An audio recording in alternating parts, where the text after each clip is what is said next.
تبصرة وذكرى لكل عبد منيب. السلام عليكم ورحمة الله وبركاته. إن الحمد لله نحمده ونستعينه ونستغفره ونعوذ بالله من شرور أنفسنا ومن سيئات أعمالنا من يهده الله فلا مضل له ومن يضلله فلا هادي له أشهد أن لا إله إلا الله وحده لا شريك له وأشهد أن محمدا عبده ورسوله اللهم صل وسلم على نبينا محمد وعلى آله وصحبه ومن تبعهم بإحسان إلى يوم الدين أما بعد.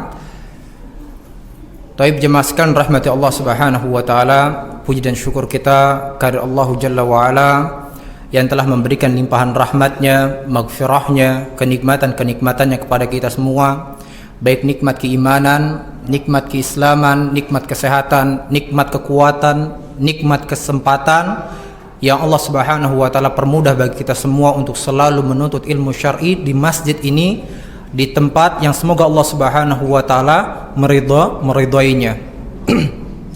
Dan juga hal tersebut kita lakukan dalam rangka untuk meraih rahmat Allah Subhanahu wa taala, meraih ridha Allah Subhanahu wa taala sebagaimana dalam sabda Rasulullah sallallahu alaihi wasallam, "Majtama'a qaumun fi baitin min buyutillah wa hum yatluna kitaballah."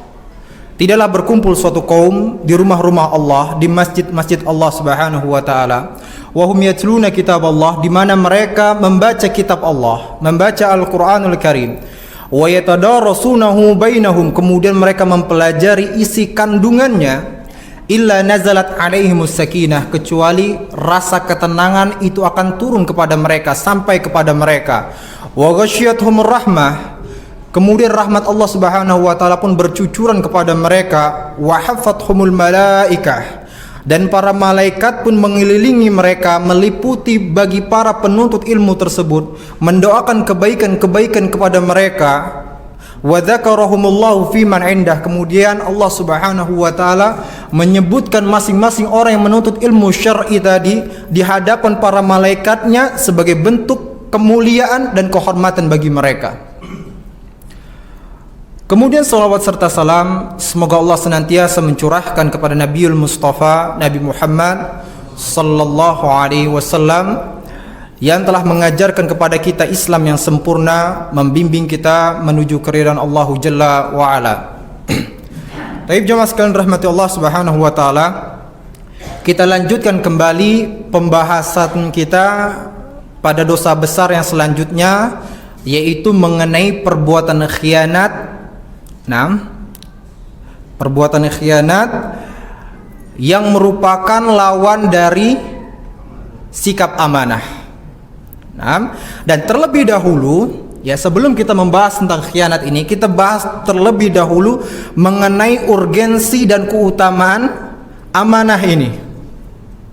Ya, mengenai urgensi dan keutamaan sikap amanah ini dalam kehidupan sehari-hari. Dan Allah Subhanahu wa taala telah memerintahkan kita, ya sebagai seorang muslim, sebagai orang yang merasa dirinya orang-orang yang beriman, untuk melaksanakan segala amanah yang dipikulkan kepada kita. Sebagaimana firman Allah Subhanahu wa taala, "Innallaha ya'murukum an tu'addul amanati ila ahliha wa idza hakamtum bainan nasi an tahkumu bil 'adl." Sesungguhnya Allah Subhanahu wa taala telah memerintahkan kepada kalian an tu'addul amanati ila ahliha, untuk memberikan amanah atau menyerahkan amanah itu kepada orang-orang yang berhak untuk menerimanya.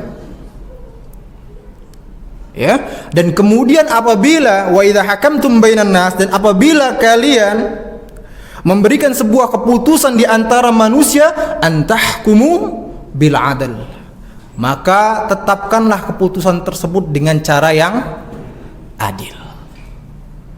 Nah, ini perintah langsung dari Allah Subhanahu wa taala untuk bersikap amanah. Lalu kemudian pun Allah Subhanahu wa taala memberikan kabar gembira bagi kita semua, bagi orang-orang yang bisa menjaga amanah ini, bahwasanya mereka akan meraih kebahagiaan, Mereka akan meraih keberuntungan baik di dunia maupun di akhirat, dan mereka pun akan menjadi salah satu kandidat yang berhak untuk mendapatkan surga Firdaus yang paling tertinggi. Ya, Pak ya, tentunya kita semua mengharapkan pasti ketika ditanya mau masuk dalam surga Firdaus, mau. Surga yang seperti apa? Surga Firdaus yang paling tertinggi. Itu harapan kita. Nah, ternyata Masya Allah, Allah beritahukan bahwasanya orang-orang yang akan mewarisi surga Firdaus tersebut sebagaimana dalam firman-Nya, walladzina hum li amanatihim wa ahdihim raun. Itu orang-orang yang menjaga atau peduli dengan amanah yang dipikulkan kepadanya dan juga janji yang telah dilakukannya. Pak, orang yang walladzina hum ala salawatihim yuhafizun, dan orang-orang yang menjaga salat-salatnya. Nah, kemudian Allah Subhanahu wa taala beritahukan nih, setelah tadi orang-orang yang menjaga amanah tersebut dan juga janjinya, kemudian juga orang-orang yang menjaga salatnya, Allah beritahukan ulaika humul warithun, maka mereka itulah orang-orang yang mewarisi. Apa yang mereka dapatkan? Ya? Apa yang mereka dapatkan? Apa yang mereka warisi tersebut? Ya, alladzina yarithunal firdausa hum fiha khalidun, yaitu orang-orang yang mewarisi surga Firdaus, hum fiha khalidun, dan mereka selama-lamanya hidup di dalam surga tersebut dengan segala kenikmatannya, ya, dengan segala kebaikan-kebaikan yang ada di dalam surga Firdaus tersebut. Nah ini keutamaan bagi orang-orang yang menjaga amanah.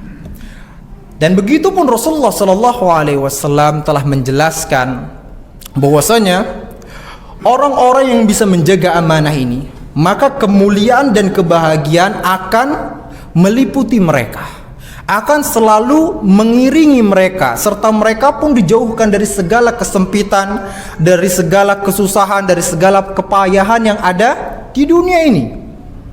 Ya, Pak? Karena apa? Pikirannya, hatinya selalu lapang. Nah, karena dia bisa menjaga amanah tersebut. Nah, sebagaimana sabda Rasulullah sallallahu alaihi wasallam, arba'un idza kunna fika fala 'alaika ma fataka minad dunya. Ada 4 perkara.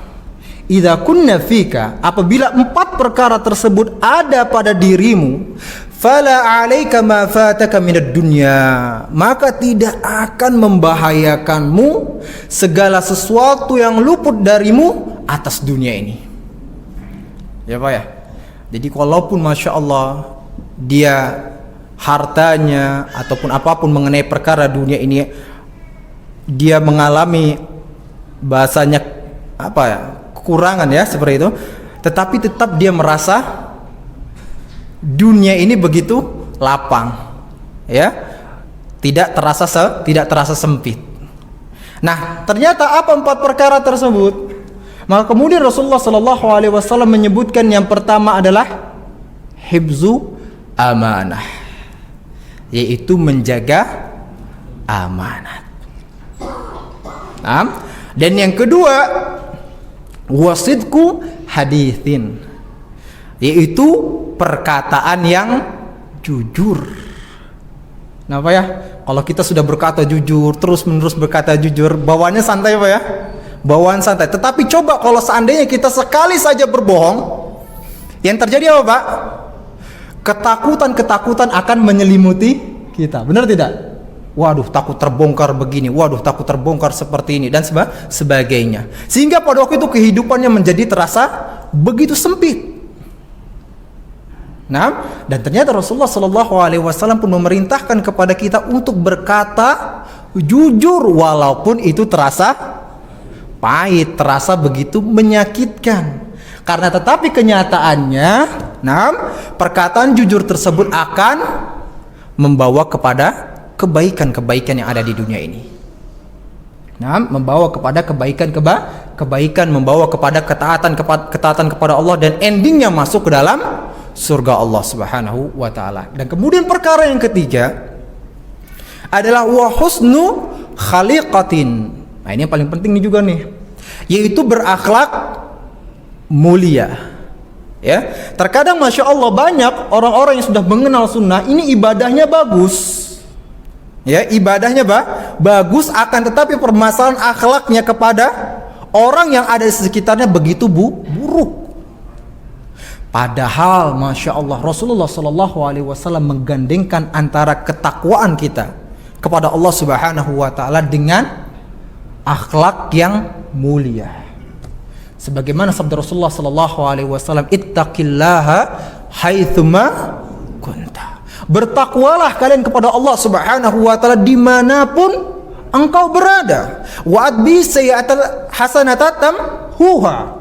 Dan ikutilah perbuatan-perbuatan buruk kalian, kesalahan-kesalahan kalian dengan perbuatan kebaikan, yaitu dengan istighfar, dengan bertaubat kepada Allah Subhanahu Wa Taala, tamhuha, maka tadi kebaikan-kebaikan tersebut akan menghapuskan kesalahan-kesalahan kalian, dosa-dosa kalian.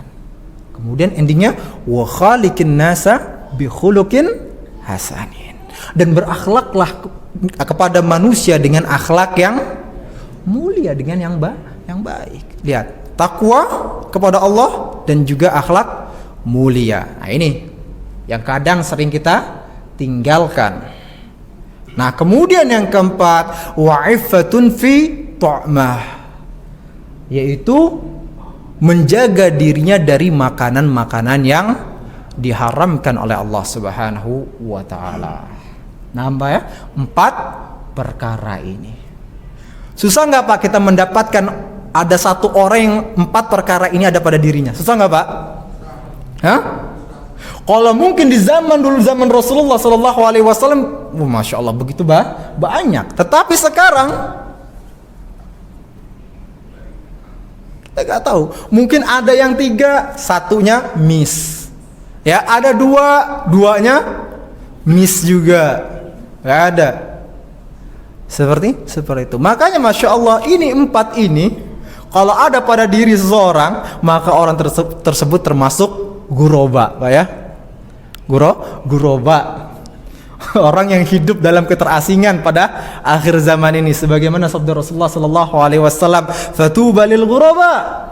Ya, bahagialah orang-orang yang asing, yang terasingkan ini. Ya, orang yang terasingkan seperti ini. Seperti apa? Kemudian Rasulullah Sallallahu Alaihi Wasallam menggambarkannya, alladzina yaslihuna idza fasadan nas. Itu orang-orang yang baik, orang-orang yang soleh, orang-orang yang bisa menjaga amanahnya, menjaga akhlaknya. 4 perkara tadi bisa dijaga. Nah, idza fasadan nas, ketika manusia sudah hancur moralnya,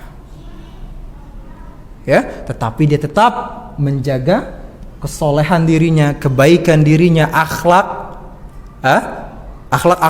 Islam, nilai-nilai keislaman tetap dia jaga pada waktu itu. Jarang Pak ya? Jarang. Masya Allah. Seperti masya Allah kayak antum-antum semua ini, insya Allah. Nah, ini tetap masya Allah mensiarkan nilai-nilai keislaman. Tetapi masya Allah nanti kadang-kadang lihat, ketika banyaknya manusia yang sudah hancur moralnya, maka tadi orang-orang yang memegang nilai-nilai sunnah, nilai-nilai keislaman dianggap sebagai orang yang radikal, ya, sebagai orang yang radikal, orang yang keras, ekstrim dan sebagainya. Padahal mereka berprinsip, orang-orang yang berprinsip, berpegang teguh dengan nilai agama Islam. Tapi ya tadi kembali Rasulullah memberitahukan bahwasanya ini orang-orang yang terasingkan. Nah, seperti itu. Nah, masya Allah, jemaah sekalian rahmati Allah Subhanahu wa taala. Ketika tadi kita dapatkan ada orang yang bisa menjaga amanahnya, maka kita dapatkan lebih banyak lagi orang yang bersikap khianat. Benar tidak, Pak? Benar tidak? Tadi salah satunya. Ya, hadis yang tadi disebutkan. Nah, seperti itu. Ketika kita dapatkan ada satu orang yang bisa menjaga amanahnya, maka kita dapatkan lebih banyak lagi orang-orang yang bersikap khianat, apalagi di akhir zaman ini. Nah, apalagi di akhir zaman ini ketika manusia ya tidak lagi peduli dengan agamanya, manusia tidak lagi peduli dengan tanggung jawab yang dipikulnya. Patokannya adalah patokan pandangannya adalah bagaimana dia bisa meraup atau menggapai atau meraih dunia ini sebanyak-banyaknya. Itu patokannya. Bahkan tanpa memperdulikan agamanya, tanpa memperdulikan kehidupan akhiratnya. Semuanya digadaikan. Yang penting dunia tadi dia dapatkan. Dan ini sebagaimana yang dikhawatirkan oleh Rasulullah sallallahu alaihi wasallam, tetapi Rasulullah memberitahukan ada solusinya untuk menjauhkan diri kita dari sikap yang seperti ini. Rasulullah sallallahu alaihi wasallam telah bersabda, "Badiru bil a'mali fitanan ka qita'il lailil muslim." Bersegeralah kalian beramal soleh sebelum datangnya sebuah fitnah. Baik fitnah syahwat, fitnah syubhat. Kaqita'il lail muslim, itu bagaikan potongan malam yang begitu gelap, begitu tersembunyi. Yusbihu rajulu mu'minan wa yumsi kafiran, yang membuat seorang laki-laki di pagi hari dalam keadaan beriman kepada Allah Subhanahu wa taala, wa yumsi kafiran, tiba-tiba di sore harinya sudah kufur kepada Allah Subhanahu wa taala. Au yumsi mu'minan wa yusbihu kafiran, atau di sore harinya dalam keadaan beriman kepada Allah Subhanahu wa taala, tiba-tiba di pagi harinya sudah kafir. Kenapa, Pak? Yabi'u dinahu bi'aradim minad dunya. Dia menjual agamanya, menjual akhiratnya hanya untuk mendapatkan keuntungan sedikit dari dunia ini. Ya, Pak. Banyak yang seperti itu, Pak, ya? Banyak. Digadaikan imannya, digadaikan perkara akhiratnya. Ya, bahkan gara-gara hanya sebungkus mie, ya, sebungkus mie, Pak, ya, super mie, itu bisa seseorang menggadaikan keimanannya. Apalagi kalau misalnya duitnya di depan mata, sogokan gitu, Pak, ya. Seperti korupsi, itu yang lebih banyak lagi, itu yang akan menggelincirkan keimanannya. Nah, Rasulullah sallallahu alaihi wasallam juga telah bersabda, la taqumu sa'ah, tidak akan terjadi hari kiamat hatta yazharul fush wat tafahush. Tidak akan terjadi hari kiamat sampai tersebarnya perkataan yang keji dan kebiasaan untuk berkata yang keji. Wa qati'atur rahim, dan juga memutuskan tali silaturahim. Wa su'ul mujawarah, dan keburukan dalam bertetangga, menyakiti tetangganya baik dengan lisannya maupun perbuatannya. Dan yang terakhir, wa hatta yu'tamanal kha'in wa yukhawwanal amin, sampai orang-orang yang berkhianat ini diberikan amanah, ya, diberikan pujian, diberikan kehormatan kepada mereka, padahal manusia sudah mengetahui ini orang yang berkhianat, orang yang buruk, tetapi tadi karena mungkin dia memiliki jabatan, memiliki harta dan sebagainya, tetap dipuji.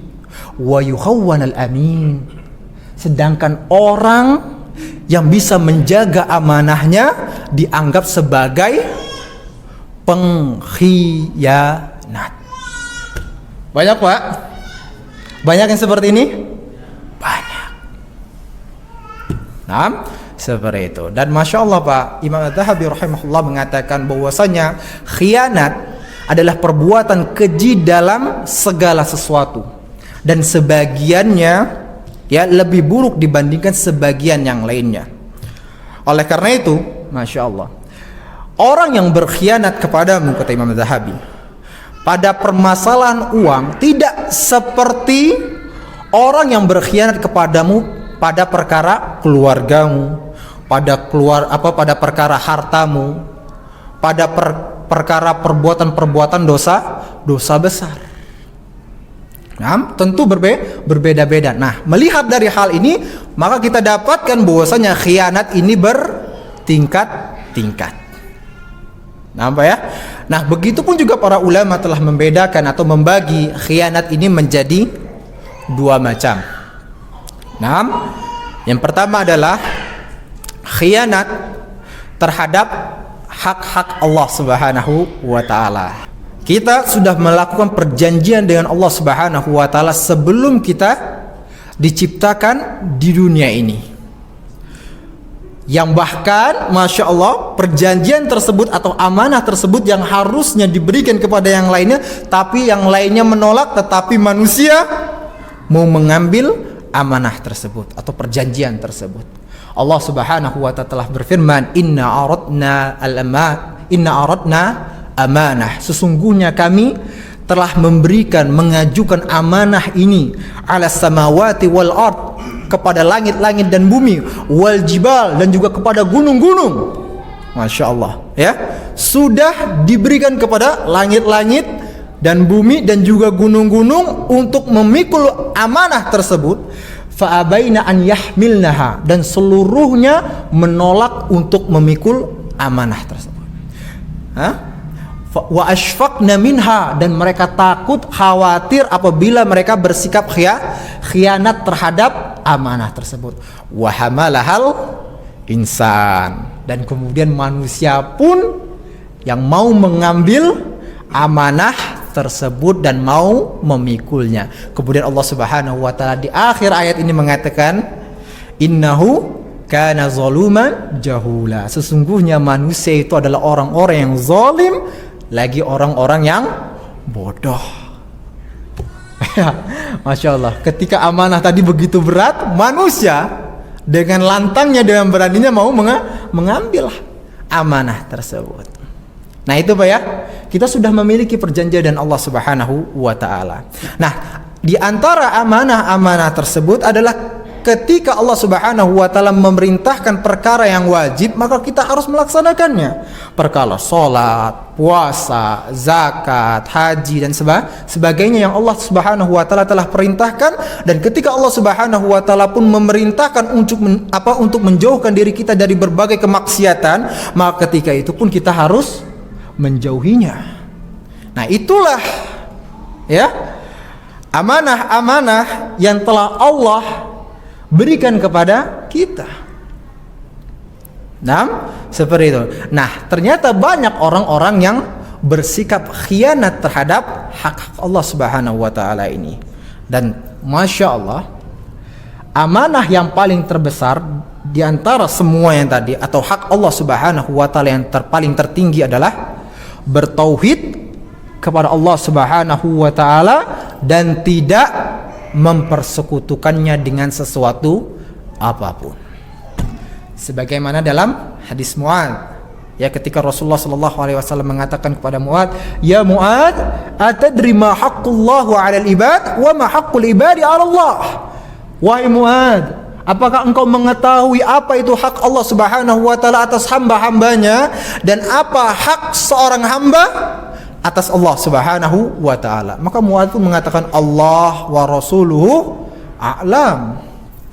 Ya, Allah dan Rasulnya lebih mengetahuinya.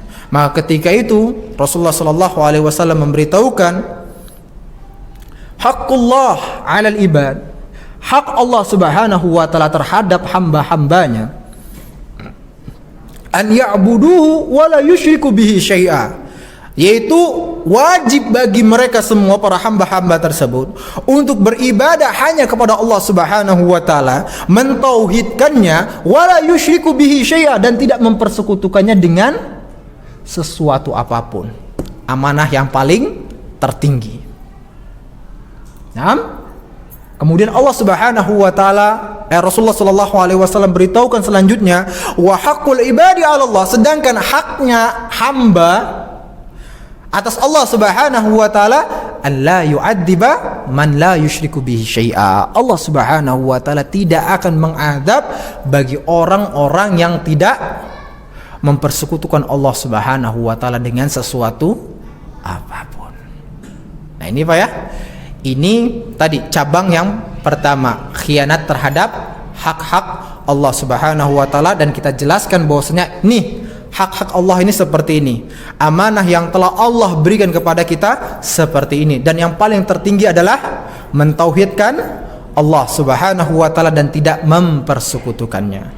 Adapun yang kedua adalah khianat terhadap hak-hak manusia. Nah, hak-hak manusia dalam bermuamalah, masya Allah. Terkadang ada orang-orang yang masya Allah berkhianat terhadap harta orang lain, berkhianat terhadap janji yang telah dibuatnya, bahkan juga berkhianat terhadap kehormatan orang lain. Ketika ada orang yang memerintahkan kepadanya untuk menyebarkan kabar-kabar yang baik, ternyata dia sebarkan kabar yang buruk. Ini juga termasuk bentuk khianat.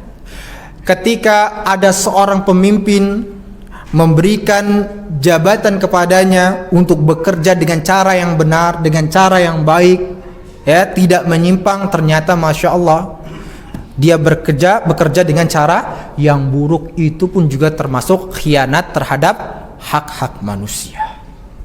Nah, dan Allah Subhanahu wa taala telah berfirman, ya ayyuhalladzina amanu, wahai orang-orang yang beriman, la takhunullah war rasul, janganlah kalian bersikap khianat kepada Allah Subhanahu wa taala dan rasulnya. Ya tadi berkenaan dengan hak-hak Allah Subhanahu wa taala. Wa takhunu amanatikum, dan juga kalian berkhianat terhadap amanah-amanah yang telah dipikulkan kepada kalian. Nah, seperti tadi yang kita katakan. Wa antum ta'lamun, sedangkan kalian mengetahuinya. Nah, di sini kita dapat yang tadi. Ya. Di sini tadi kita dapatkan ada hak-hak Allah Subhanahu wa taala yang harus dipenuhi, ada hak-hak manusia juga yang harus dipenuhi. Seandainya kita melanggarnya, maka kita telah berkhianat pada hak-hak tersebut. Nah, berkenaan dengan hak-hak manusia ini, maka tidak takutkah kita? Ya, tidak takutkah kita bahwasanya amalan-amalan kita di dunia ini yang telah kita lakukan, sholat kita, puasa kita, rajin begitu rajin, begitu semangat dalam beribadah, tetapi masya Allah dalam perkara muamalah kita begitu buruk. Bahkan tadi kita mengkhianati hak-hak manusia lainnya. Maka ingat, masya Allah, Rasulullah Sallallahu Alaihi Wasallam telah mengingatkan kita pada hadithul muflis. Tahu Pak ya hadis muflis? Hadis orang yang bangkrut. Ya. Rasulullah Sallallahu Alaihi Wasallam bersabda kepada para sahabatnya, atadruna manil muflis? Tahukah kalian siapa orang-orang yang bangkrut ini? Maka apa perkataan para sahabat? Al muflisu minna, orang yang bangkrut di antara kami, man la dirhamalahu wala mata', yaitu orang yang tidak memiliki duit dan juga tidak memiliki harta. Itu kata para sahabat. Maka kemudian Rasulullah Sallallahu Alaihi Wasallam pun memberitahukan, al muflisu min ummati, orang-orang yang bangkrut dari umatku, man ya'ti yaumal qiyamah, yaitu orang-orang yang nanti pada hari kiamat dia membawa pahala salatnya, membawa pahala sedekahnya, pahala puasanya, akan tetapi di dunia dia telah mencaci orang lain, menjatuhkan kehormatan orang lain, memakan harta orang lain. Nah, berarti memakan hak orang lain. Kemudian apa? Menumpahkan darah orang lain, membunuh orang lain. Wa daraba hadzal, kemudian juga memukul orang lain. Maka ketika itu masya Allah, kebaikan-kebaikan yang telah dia lakukan di dunia diberikan kepada orang-orang yang dizolimi tersebut, sehingganya ketika telah habis kebaikan-kebaikannya, maka dosa-dosa orang yang dizolimi tersebut dilemparkan kepada dirinya. Habis segala kebaikannya dan bahkan dosa-dosa ditumpukan kepada dirinya, sehingga pada waktu itu pun dia dilemparkan ke dalam neraka jahanam. Ini orang yang bangkrut. Salah satunya tadi, ya Pak ya, salah satunya adalah orang-orang yang berkhianat terhadap hak-hak orang lain, mengambil harta orang lain, menjatuhkan kehormatan orang lain. Nah, ini hak-hak manusia lainnya yang nggak boleh diganggu, nggak boleh disakiti. Nah, ini salah satu bentuk bahaya dari khianat. Dan begitu pula di antara bahaya-bahaya yang lainnya adalah orang-orang yang bersikap khianat ini termasuk pada golongan orang-orang munafik, yaitu munafik amali. Sebagaimana sabda Rasulullah SAW, ayatul munafik salas, tanda-tanda orang-orang munafik itu tiga. Idza haddatsa kadzaba, kalau dia ngomong dia berdusta. Wa idza wa'ada akhlafa, ketika dia berjanji dia mengingkari. Wa idza tumina khana, dan apabila dia diamanahi sesuatu dia pun bersikap khianat. Nah, termasuk dia munafik amali, munafik dalam perbuatan, nifak asghar, ya, kemunafikan yang kecil yang telah kita jelaskan pada pertemuan yang lalu. Nah, itu bahaya yang lainnya. Bahaya khianat yang lainnya juga bahwasanya orang-orang yang bersikap khianat ini akan dijauhkan dari rahmat Allah Subhanahu wa taala dan akan atau lebih dekat kepada ghadab Allah Subhanahu wa taala, kebencian Allah Subhanahu wa taala, kemurkaan Allah Subhanahu wa taala. Sebagaimana dalam firman-Nya, "Innallaha la yuhibbu man kana khawanan athima." Sesungguhnya Allah Subhanahu wa taala tidak mencintai orang-orang yang khianat, ya, dan bergelimang dosa. Nah, ketika seseorang, Masya Allah, ketika Allah Subhanahu wa taala memberitahukan bahwasanya Allah tidak mencintainya, maka ketika itu orang tersebut dijauhkan dari rahmat Allah. Orang tersebut dijauhkan dari hidayah Allah Subhanahu wa taala. Nah, inilah diantara bahaya-bahayanya. Tentu banyak lagi bahaya-bahaya yang lainnya. Taib, sampun ya, sudah azan. Semoga apa yang kita pelajari hari ini bermanfaat bagi kita semua. Mari kita tutup dan baca doa kafaratul majlis.